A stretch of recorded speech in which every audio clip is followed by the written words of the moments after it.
Hello lovelies, I'm terrible at pimping my stuff, so here I am, pimping my stuff. Please like, subscribe, and most important of all, share, so that people can discover me and all the wonders that I offer.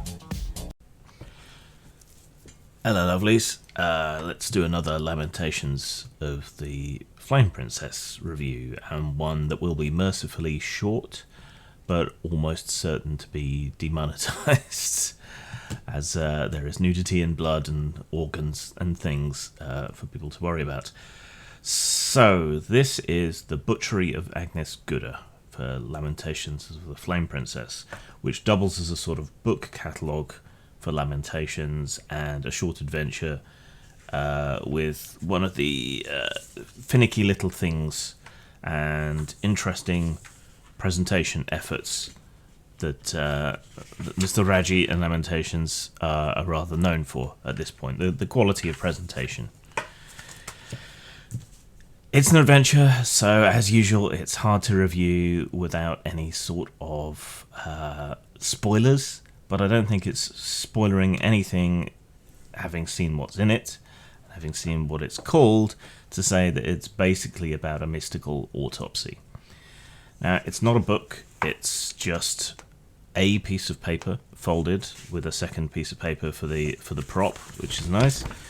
So it just folds out, and you've got all your adventure information there, and then on the inside part, it's got an appeal for people to write for the game, and a list of the print catalogue. So it's a print catalogue that is more useful than a print catalogue.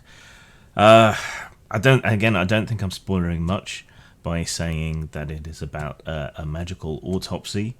I can probably give you the hook, because that's not going to change between anything. So the hook is that a bunch of mysterious individuals contracted a cunning woman, which is an old term for someone who knew witchery or magic. A cunning man would be the same sort of thing. It's where we get terms like kenning and knowing and cunning and all of that from. Roots in I think it's Old English or Middle English. Anyway, kind of beside the point, but I need to pad out this review with useful tidbits of trivia knowledge.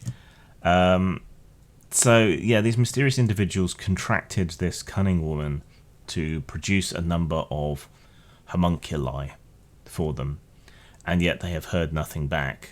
So, not wanting to act directly, because involvement in magic is obviously a bit you want to watch me, I'll have your soul. So they contract the adventurers to go and have a look and find out what's going on. At which point they find the corpse of Agnes Gooder, covered in magical sigils, with the top of her head cut off, and a magic circle and some jars which will contain nasty surprises.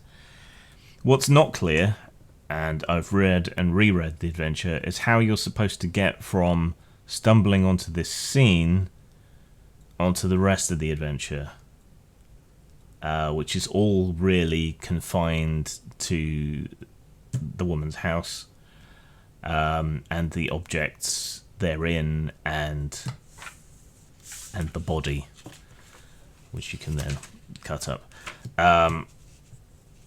So that's really it, but it's not clear why anything more would go on than the adventurers turning up, discovering the body, just shrugging, throwing up their hands, going back to their sponsors and saying, someone offed her.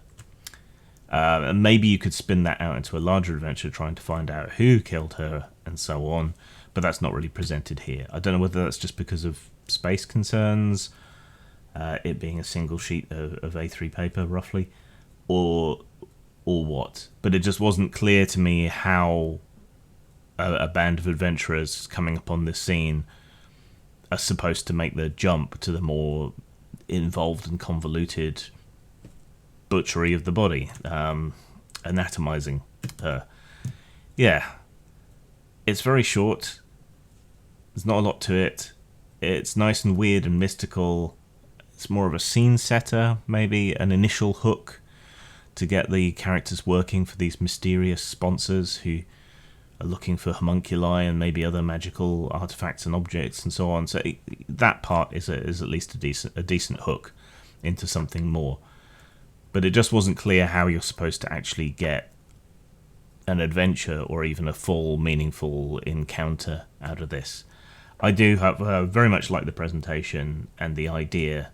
It's just the execution that's maybe not quite there, and that may just be due to space reasons.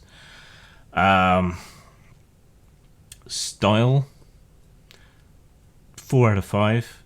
I mean, there's not really much in the way of illustration or anything else in the main part, but the handout is cool and somewhat innovative, and all of that jazz. So that's definitely worth a 4. I mean, considering the size or lack thereof of the whole thing. Substance, I mean, it's insubstantial, but at the size, what are you going to expect? The only problem with the substance really is that it's not clear how you're supposed to get the players to engage with the substance that is there. So I will have to give it a fairly low substance score, even taking into account the size, of about 3. So that's 7 out of 10, 3.5 out of 5. An interesting curiosity and a fine example of innovation in presentation and of using small products to do something cool and insightful and different, which is to be encouraged, but the execution just isn't quite there. That said, my review scores, halfway is average. 5 is average. I do not artificially inflate my scores. So a 7 out of 10 is still good. It's still worth having. It's just there are significant drawbacks, which can be overcome by a creative games master, dungeon master. But you have to review things as they are, not as they could be, or as they could be after you fix them. So it's a bit of a fixer-upper, is what I'm saying. And that's far too much speaking for what amounts to 2 sides of A4 and a grisly pop-up book. Sang. At the end of World War II, the Axis and the Allies went to war with A-bombs until nobody was left to fight. In this atomic wasteland, a new breed of rockabilly hero arises. From the gleaming domes of Science City Zero to the sleazy roller derbies of Vegas and the sky fortress of the Fourth Reich, there's a new world for the taking. 45, Psychobilly Retropocalypse.